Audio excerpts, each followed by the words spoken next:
He who? Him! Oh, that's Lord Russell. Never heard of him. 19th century Home Secretary and MP for Stroud. I didn't vote for him. Well, no, of course you didn't, because he was in the 19th century. So he's a ghost? No, he's a conceit. Wait, does look a bit of a smug, conceited... No, not that kind of conceit. It's just for the benefit of this film, and we need to mix up time. So he's not a ghost?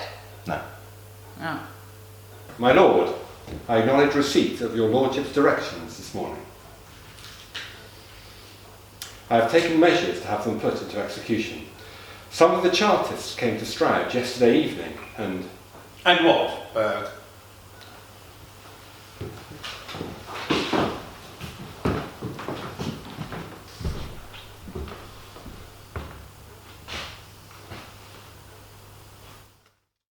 At about 2:15, about 500 marched up Rodborough Hill by my house with 9 flags and a strange band of music. I stopped the beer shops and public houses. There were several policemen placed.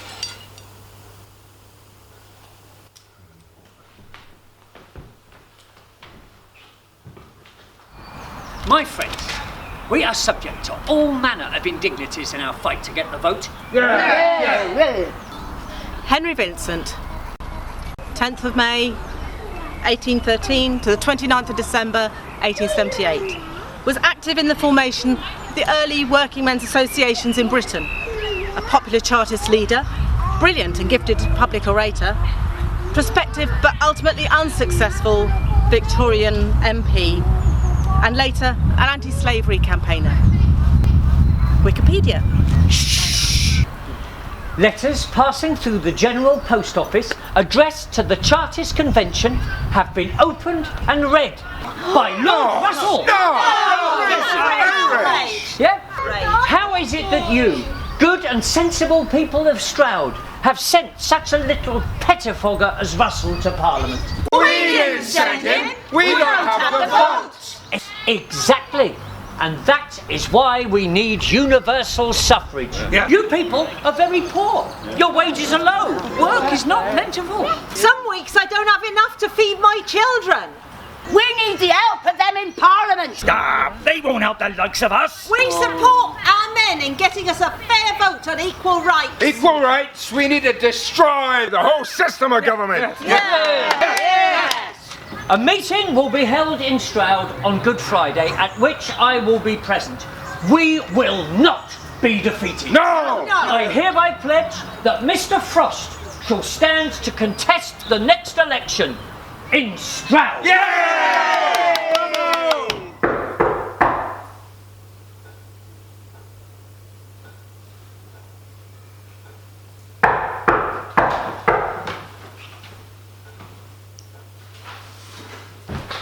My name is Samuel Farr of Union Street, Stroud, and I am directed by a meeting of delegates to inform your lordship that they propose holding a meeting in the borough of Stroud on Monday next, and that we are fully resolved not to infringe upon the law by meeting with any offensive weapons in our possession, by blocking up any thoroughfare, or by any other illegal procedure. Of the legality of such meetings so conducted, we cannot entertain the slightest doubt, for we remember having attended numerous displays of the same kind during the period of the Reform Bill agitation and the consequent rise of your party. And my lord, it is our humble opinion that the suppression of public meetings and preventing the expression of public opinion are calculated to produce the most mischievous, if not disastrous, consequences.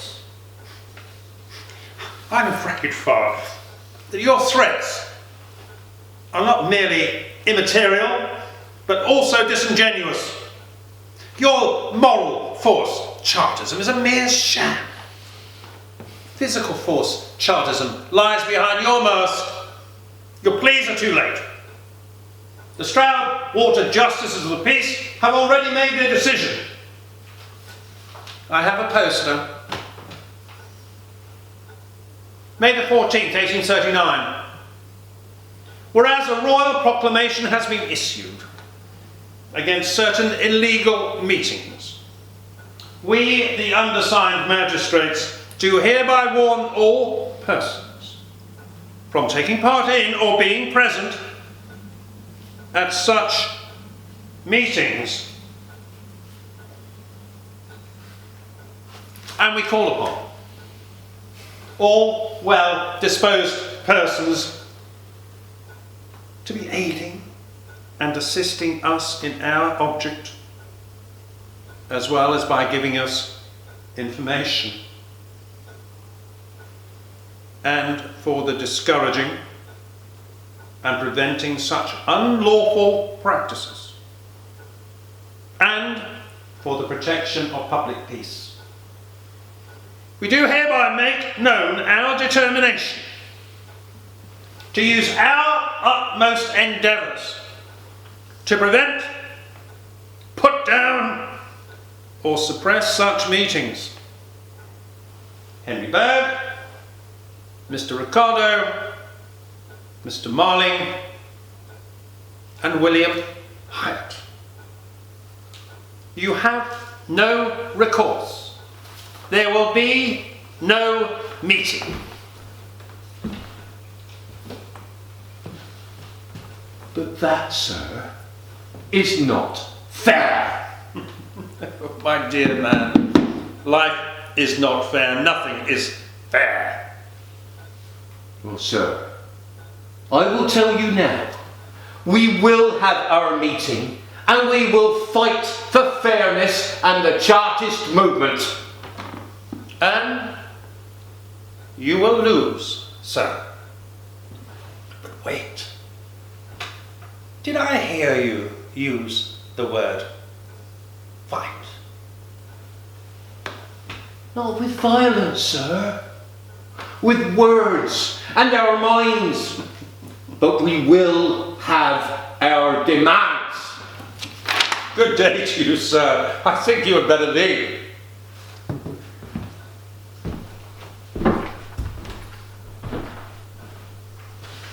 I don't like him. Who? That Russell bloke. Well, he's not a nice man. Any man carrying anything deemed to be a weapon shall therefore be arrested. Is he the one that deems it? Deems it? That's what he said. Oh, no, that'll be the magistrates, the ruling classes, the lords of the manor. So, if someone was carrying a cucumber and they deemed it to be a weapon, the Chartist lot would get arrested?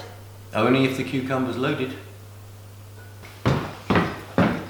What is it, my man? Sir, those Chartists, sir. And wooden, sir? They're buying up all the guns they can get, sir. Guns? And there's more? A bomb sufficient to blow up any house has been sent from the north to Dursley. And hundreds of people in Stroud have become Chartists since the visit of Vincent, sir.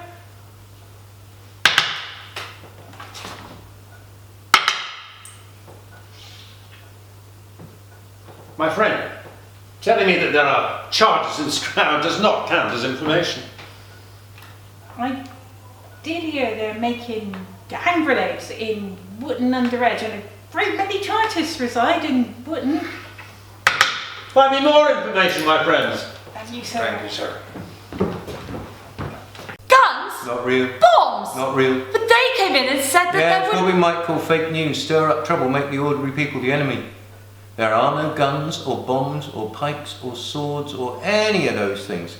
It's just better for Lord Russell and his mates like Henry Burr to make the working classes the enemy, think they're dangerous and they must be kept under control. They tell the world these stories and they say they come from reliable sources.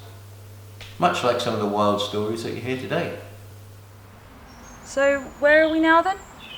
You'll find out. We should go and show our support. Support for what, William Hill? Support for rabble-rousing troublemakers? Those Chartists, they're nothing more than a bunch of idlers who are looking out for themselves. Why do they want the vote, eh? So they can get the power, and when they got control, what will happen then, eh? It isn't like that. Guns. Guns is what they got. Where'd you hear that? Well, from Eileen, she heard it from the new woman on the corner. What, Mabel? Something like that. She said as how them from Wootton, they'd be coming with guns and maybe even bombs. and then get into trouble, and then the army will arrive with their horses. We'll be having our own Peterloo here if we're not too careful. Where'd she get this from? Someone read it in the paper. And they believe it because it's in the paper. Of course, it has to be true. Oh, I am sick of this. What? Sick and tired of slaving away, earning nothing. It's about time we took a stand for people like us and others like us. I'm telling you, no one in this household is going to join in some Chartist demonstration. Do you hear me, William Hill?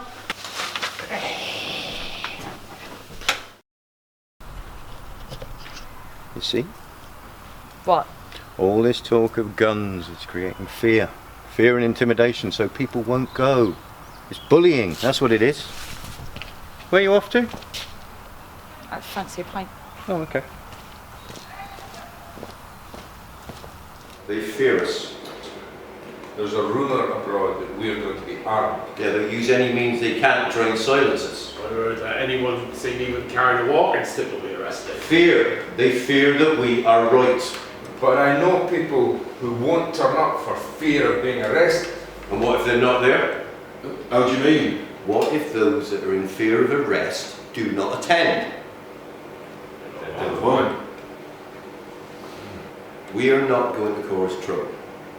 People need to be reassured that this is a show of strength and support without violence. We will use any means possible, peaceful means. Some of the younger... There will be no trouble, no violence. William, good to see you. I thought that... Well, Betty ain't keen, but I feel... Enough is enough. That's right. Do you know him, Thomas? Yes. And trust him. Yes. They are paying informants. Oh, if only I'd have known, I could have got paid and got a bit of extra meat this week. I ain't no informant. We were talking about the threat of violence. Not from us, from them. There will be no violence from our side, only from the ruling class, the military and the judiciary and their lackeys. But I do know some who are considering taking on the role of special constable. Tory bludgeon boys, those who would betray their class and their cause. Tory bludgeon boys? Or special constables? What? They're PCSOs back then? Well, no. People would sign up to the police just for the event. It was usually the poorest, but the hardest, out of work. Knew they'd get paid to crack a few skulls. Oh. Ah, bludgeon boys with the big sticks and a whack and Yeah, that's right. Ah.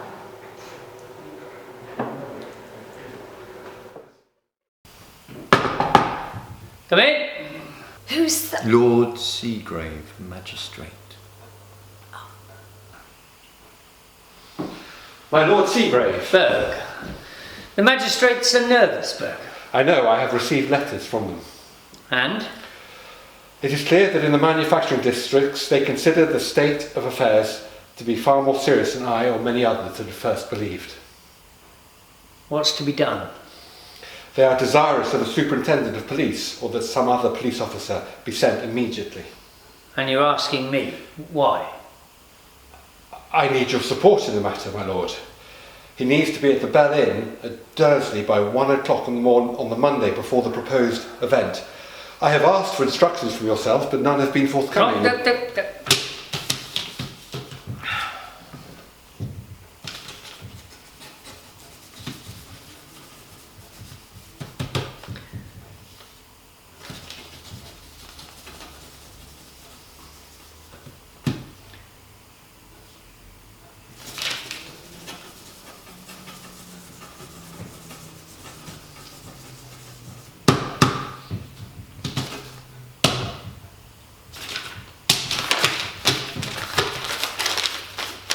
The instructions for your superintendent, Berg.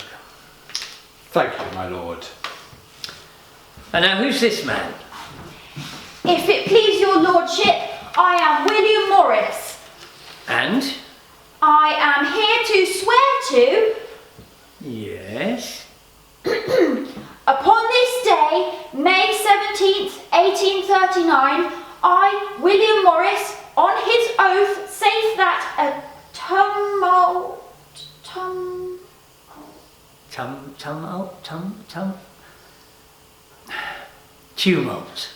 Yes, your lordship. I, William Morris, on his oath, saith that a tumult and riot may be reasonably apprehended to arise and happen in the town and parish of Stroud, in consequence of a certain meeting convened by printed handbills to take place on Selsey Hill in the parish of King Stanley.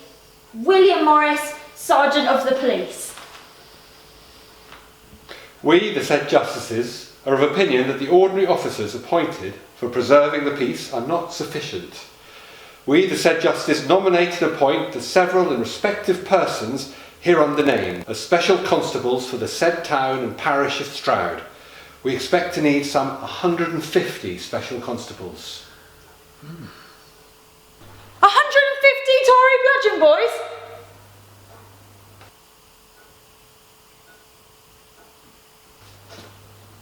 Sorry, carry on.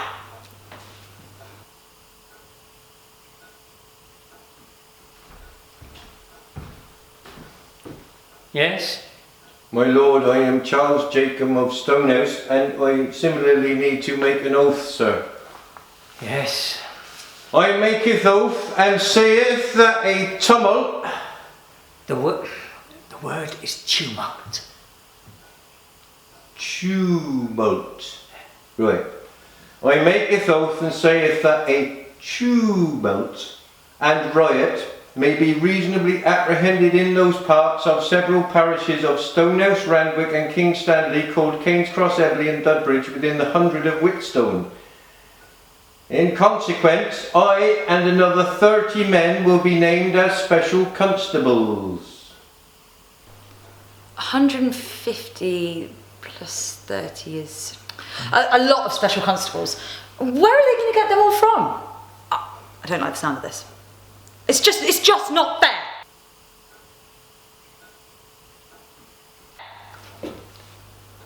Sorry, we'll be off. Go back to business. Who are they? You won't go, William? I am my own man. I will not be hanging around my wife's apron strings. Is that what you think of me? That I'm controlling you? We are being controlled and we got no say. We are struggling to survive. Can you see? See what? You think I'm blind? Just think.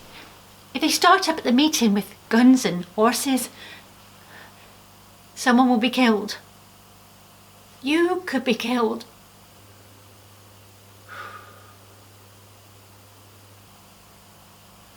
But we gotta try and change things. I know, I'm just scared about what might happen. But in your heart? It's the right thing to do. If you go, be careful. I don't want to be left with the children, no way of feeding them. I don't want to go to the workhouse. I'll be safe. I promise. I'll be safe.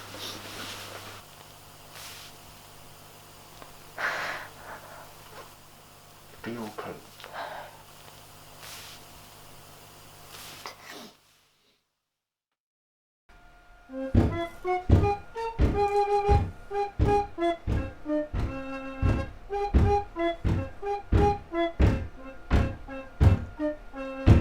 We ask our daily bread, nor do we ask in vain. See year by year abundance spread o'er every fertile plain.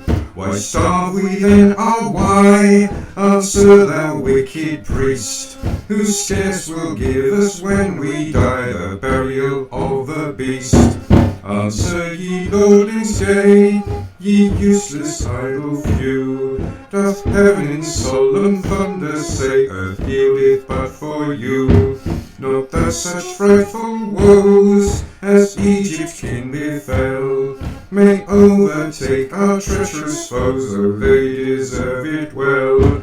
Our rights, great God, our rights, we ask this and no more. Oh, look down from thy heavenly heights and help thy dying poor.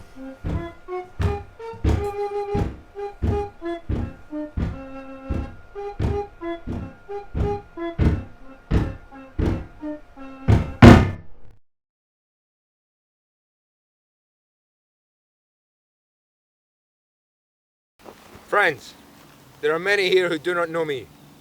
I represent the Working Men's Association of Cirencester, and I see some of my friends from that town with us today. We have made this journey to join you for one reason only. We must have the Charter. We can be slaves no longer, working all the hours God sends for a pittance. We must be given the vote. And the secret ballot. And annual parliament. Without this happening, I can see a firebrand being raised in this country. I say this not because I recommend it. I merely warn the authorities and prophesy. Am I right, my friend? I, Thomas Farr of Stroud, am a shoemaker. But I talk not today of souls, but of universal suffrage. The principles embodied are essential. This meeting will persevere in lawful agitation to obtain it. I second that. You don't know me, Sarah Ailiff, from Chalford.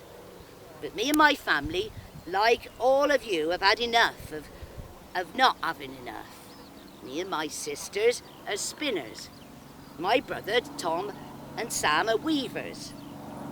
We have been working ever longer time for ever cankered pennies all the years gone by. The good book tells us that we should get our bread by the sweat of our brow. We have the sweat, but no bread. We only have the damn workhouse and the poor law Bastilles, worse than any prison. We call on Almighty God to inspire the people with vigour and energy. Friends, I am a mechanic from Wootton-under-Edge. I urge that we must become organised and seek the support of others who are fighting for the cause of votes for all.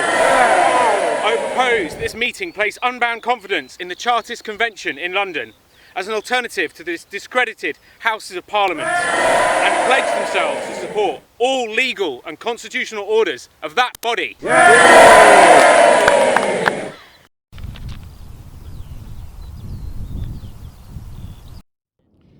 Universal suffrage shall be the law of this land without delay.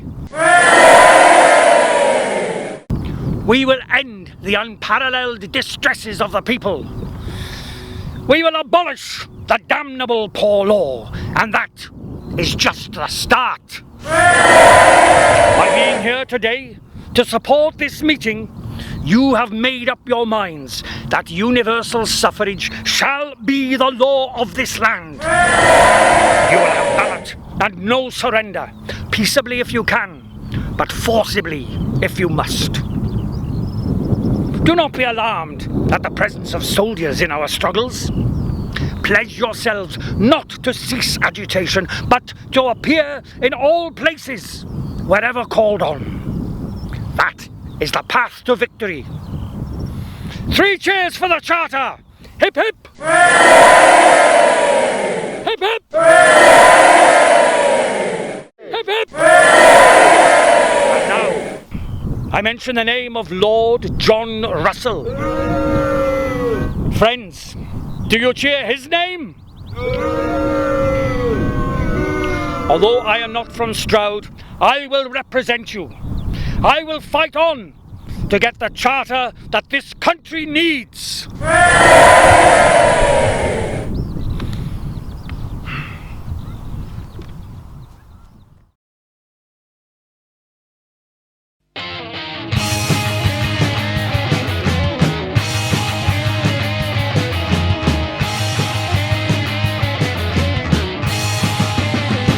A hundred years of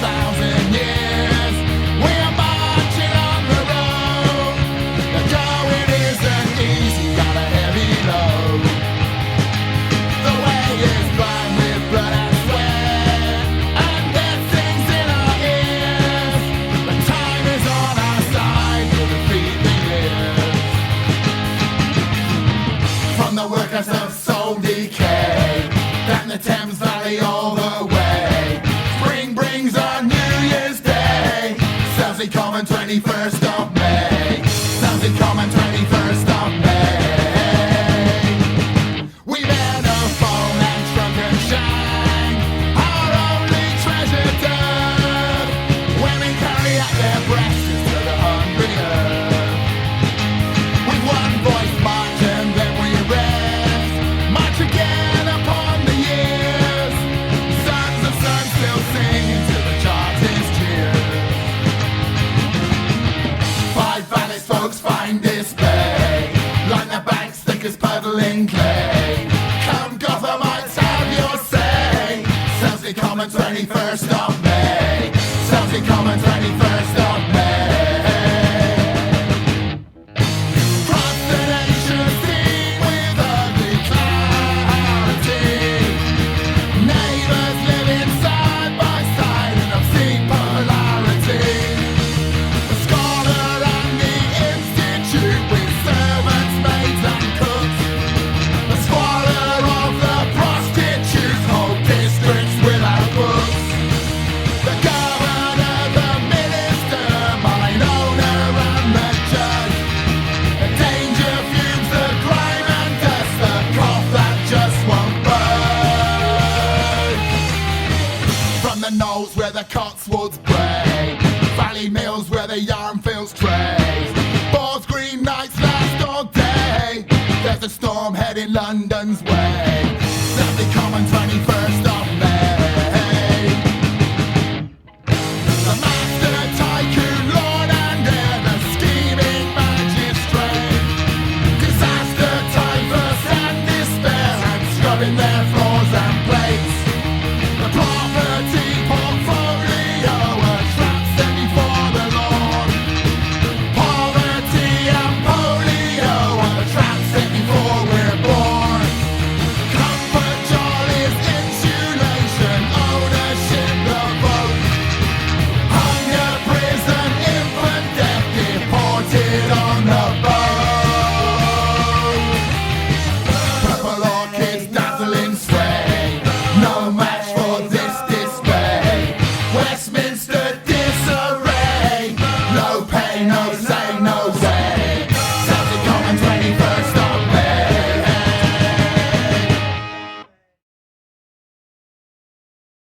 So that's it then. What?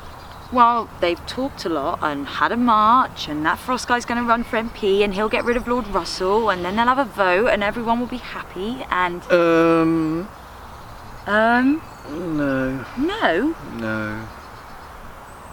But anyone can see that everyone's so interested and wants the vote Yeah, and... but the powers that be won't let it. But Frost gets elected. There you go, erring again. Well, it doesn't quite turn out like that. Tell you what, back to the pub. I like the pub.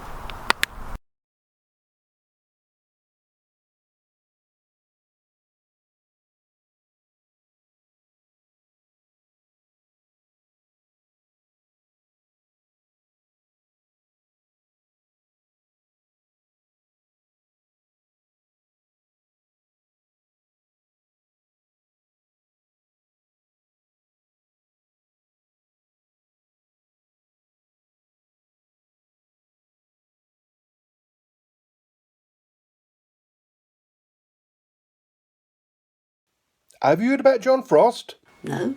He's been arrested in Newport. No. Apparently they're going to undraw and quarter him for treason. No. Have you heard about John Frost? No. He's been arrested in Newport. No. Apparently they're going to hang, draw and quarter him for treason. No.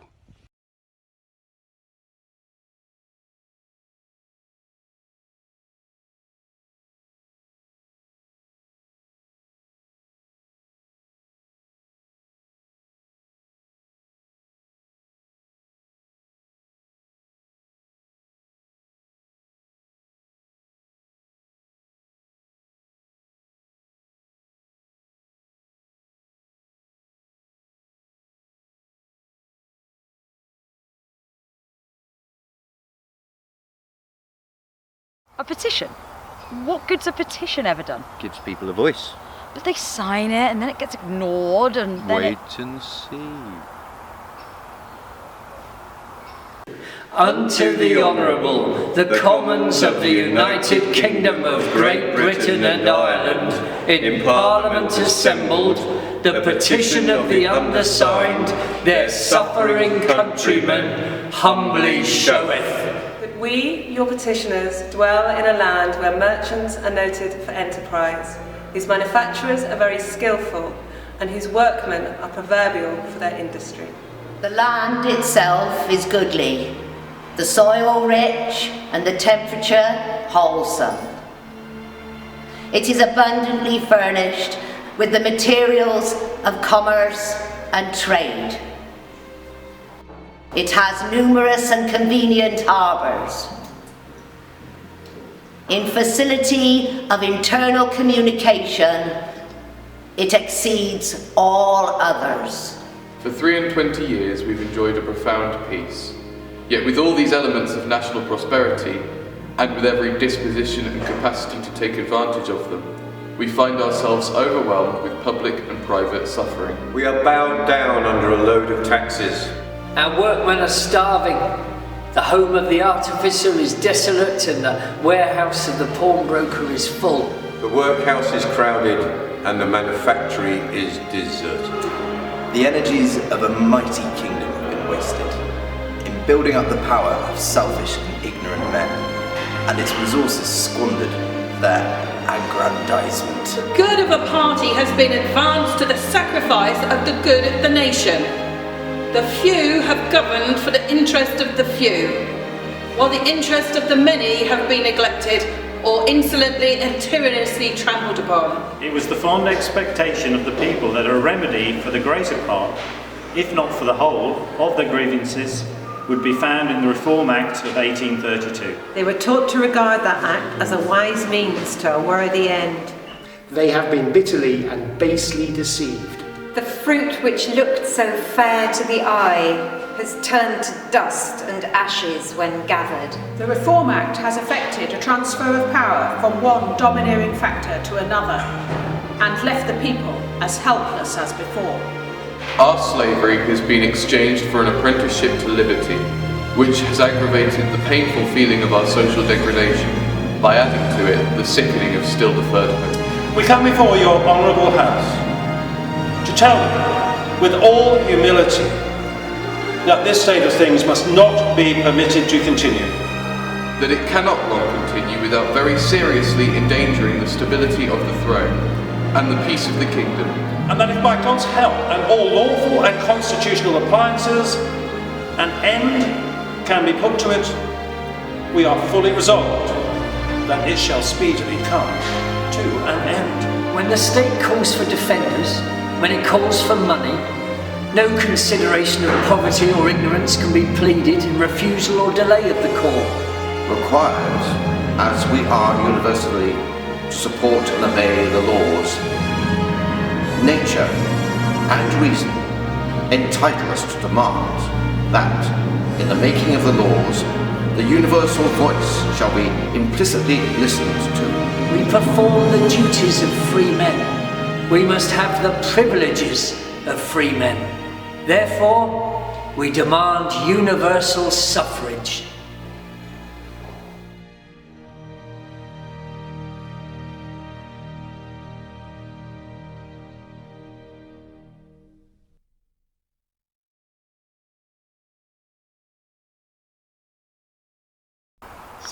So? The vote's available for everyone now, since they signed that petition. No. The fact is, 1.25 million people signed in 1839, many of whom were women, even though the campaign was not aimed at women. 3,700 out of 10,000 people in Stroud signed. Still no vote? Well, they tried again. Over 3 million in 1842. That scroll was 6 miles in length. Well, that should do it. Well, no, you see, the powers that be... Oh, Russell and his mates. Yeah, they said there were forgeries and took 3 days looking over to prove that there was only 2 million signatures. A lie, a falsehood, a deliberate deception. Nothing changes. But here's the thing, think about it. Could you count 6 million signatures in 3 days?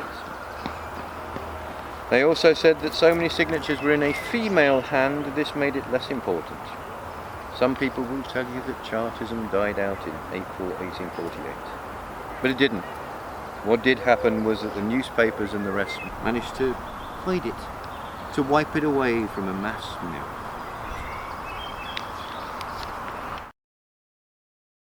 So have you got the point of it yet? What exactly? Why the Chartists are so important? To get someone who represents the workers in Parliament? Exactly. But we didn't get that last time, we got a Tory. Yeah, well, people have forgotten how important their vote is. Oh, the don't vote, it just encourages them mob. Yes, exactly. But the trouble is, you see, if people forget how important their vote is, then who knows what could happen.